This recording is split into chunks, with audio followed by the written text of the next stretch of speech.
الحمد لله رب العالمين والصلاة والسلام على رسوله الكريم أما بعد فأعوذ بالله من الشيطان الرجيم بسم الله الرحمن الرحيم ولا تهنوا ولا تحزنوا وأنتم الأعلون إن كنتم مؤمنين صدق الله مولانا العظيم. کہ پتا پتا بوٹا بوٹا حال ہمارا جانے ہے، پتا پتا بوٹا بوٹا حال ہمارا جانے ہے، جانے نہ جانے گل ہی نہ جانے باغ تو سارا جانے ہے. حضرات علماء اکرام، معزز اساتذہ اکرام اور اناذر جامعہ، میری بڑی خوش قسمتی ہے کہ آج کے اس عظیم الشان اجلاس میں ہندوستان میں وفادار کون ہے کے موضوع پر کچھ دیر لب کشائی کی جرأت کرنے جا رہا ہوں. دراصل اس نازک موضوع پر لب کشائی کرنے پر مجھے کچھ حالات نے ابھارا ہے. ہمارے کچھ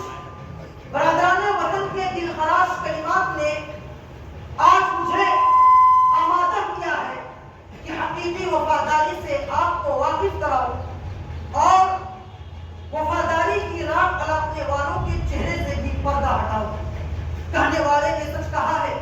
کہ آج کچھ درد میرے دل میں سوا ہوتا ہے. حضرات علماء اکرام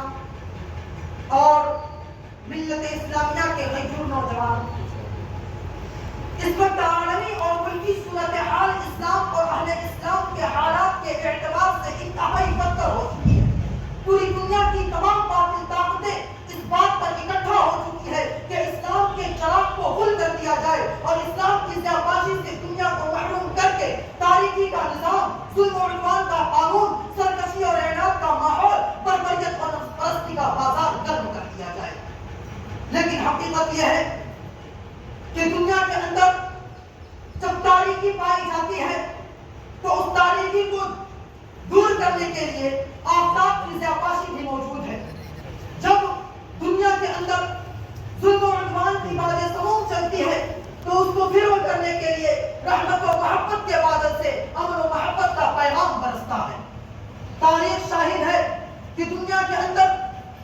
جب ظلم اپنی انتہا کو پہنچتا ہے تو اللہ کی طرف سے اس ظالمانہ ماحول کو تبدیل کرنے کے لیے اور حقانیت کی صدا لگانے اور ملت کی ڈوبی ہوئی کشتی کو ساحل تک پہنچانے کے لیے انصاف اور انسانیت کے علمبردار وجود میں آتے ہیں. کہنے والے نے سچ کہا ہے کہ جب ظلم گزرتا ہے حد سے، جب ظلم گزرتا ہے حد سے، قدرت کو جلال آ جاتا ہے. فرعون کا سر جب اٹھتا ہے، موسیٰ کوئی پیدا ہوتا ہے.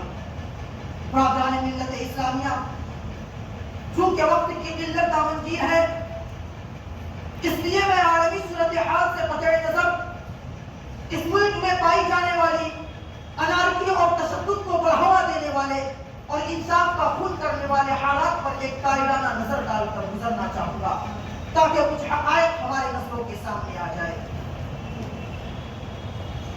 ہمارا ملک ہندوستان، جس کو ہر دور میں ہم نے اپنے خون جگر سے سینچا ہے، جب بھی ظالموں نے اس ملک کی عزت کو تعطار کرنے کی کوشش کی تو ہم سینہ سپر ہو کر اس ملک کی عزت و عظمت اور وقار کی تحفظ کی پاسبانی کے لیے اپنی جان عزیز کو بھی قربان کر دینے سے دریغ نہیں کیا ہے. سن 1830 عیسوی کے اندر جب انگریزوں نے یہ اعلان کیا تھا کہ آج سے اس ملک کے اندر حکم انگریز کا نافذ ہوگا، تو انگریزوں کے اس ظالمانہ صدا کا سب سے پہلے جس نے منہ توڑ جواب دیا تھا وہ ہمارے اکابر علماء کرام کے سرخے حضرت مولانا شاہ عبد العزیز محدث دہلوی رحمۃ اللہ علیہ ہیں. شاہ صاحب رحمۃ اللہ علیہ کی اس صدا کے نتیجے میں 26 سال بعد بالاکوٹ کی پہاڑی پر حضرت مولانا سید احمد شہید رحمۃ اللہ علیہ کی سربراہی میں مسلمانوں کی ایک بڑی جماعت اور منتخب علماء کرام کی ایک گروہ نے اس ملک کی آزادی کے خاطر جان شہادت نوش کر دی. اس کے بعد 1857 عیسوی میں دہلی کے اندر علماء کرام کی ایک بڑی ڈال دیا جاتا ہے کہ وہ آزادی کے علم بردار تھے۔ اس ملک کی آزادی کے لیے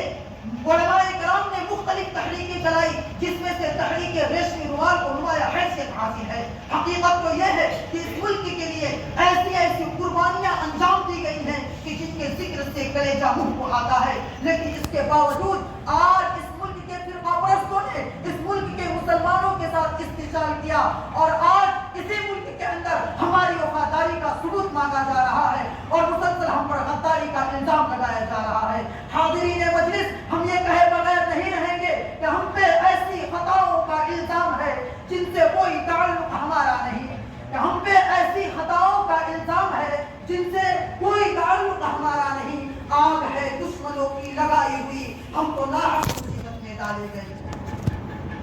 برادران ملت اسلامیہ،